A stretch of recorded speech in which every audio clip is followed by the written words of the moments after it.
ગુરુકુળના સ્કૂલના નામે શિક્ષણનો વ્યાપાર ચલાવતા સંચાલકો વાલીઓ પાસે ફીના નામે ઉઘાડી લૂંટ ચલાવતા હોવાનું પ્રકાશમાં આવ્યું છે।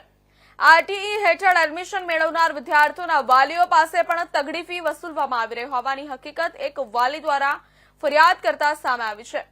કાલોલના ડેરોલ સ્ટેશન રોડ ઉપર નવરચના ગુરુકુળના નામે ચાલતી સ્કૂલ પાસે શૈક્ષણિક ધારાધોરણો મુજબનું બાંધકામ ન હોવા છતાં સ્કૂલને મંજૂરી આપી દેવામાં આવી છે। તો સ્કૂલના સંચાલકો પણ શિક્ષણનો ધંધો કરવાના જરા પણ કચાસ રાખી નથી રહ્યા।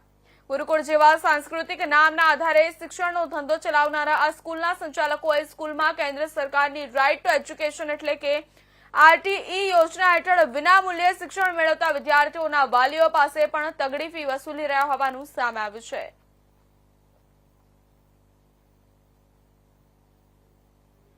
હવે આરટીઈ હેઠળમાં મારી છોકરી 12 વર્ષની અને નવરત્ના ગુરુકુળમાં મૂકી હતી અને છેલ્લે 2 વર્ષથી મારી ફી ભરી 2 વર્ષથી પહેલાં 14,000 રૂપિયા ભરી અને બીજા વર્ષમાં 22,000 ભરી અને ત્રીજા વર્ષમાં 16,500નો મને ફોન આવ્યો અને એની જોડે મારી જોડે રેકોર્ડિંગ પ્રૂફ પ્રિન્સિપલ મેડમનો ફોન આવ્યો।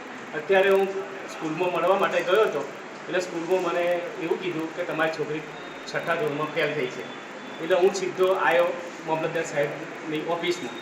મામલતદાર સાહેબની ઓફિસમાં આવ્યો એટલે સાહેબે ટ્રસ્ટીને બોલાવીને મારું સોલ્યુશન મને ફી પરત કરવાની કીધી છે અને મારું સોલ્યુશન એમણે સમાધાન કરી નાખ્યું છે।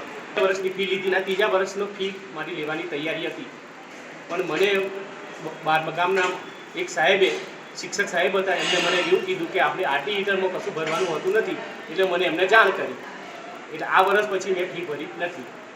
આરટીઈ હેઠળ જે છોકરાઓ ભણે છે એની કોઈ બીજી એક્સ્ટ્રા કોઈ ફી નથી લેતા પણ એમાં કોઈ નવી એક્ટિવિટી જે કરવી હોય સમજી લો કરાટે છે સ્કેટિંગ છે મ્યુઝિક છે તો એની એક્સ્ટ્રા ફી લઈ શકીએ છીએ સમજી લો એની ફી લે છે નહીં કે એમને રસ હોય કે ભાઈ મારા છોકરાને આ નવી આ કોઈ એક્ટિવિટી કરાવી છે તો એની ફી હોય છે નહીં કે અમે સ્કૂલમાં ભણવા માટેની કોઈ ફી લેતા નથી। એમની દીકરી છે એમની દીકરીએ પહેલા વર્ષે 13,000 ભર્યા ને બીજા વર્ષે 22,000 ભર્યા એવું મારા કારે આચાર્યને પૂછીને તમને એને જાણ કરીશ કે હા એમની પાસે રિસિપ્ટ છે એટલે એ કઈ એક્ટિવિટીઝના ફી એમને કઈ એક્ટિવિટી કરી છે હું કાલે સવારમાં મારા આચાર્યને વાત કરીને હું વાત કરું તમને સવારમાં કાલે।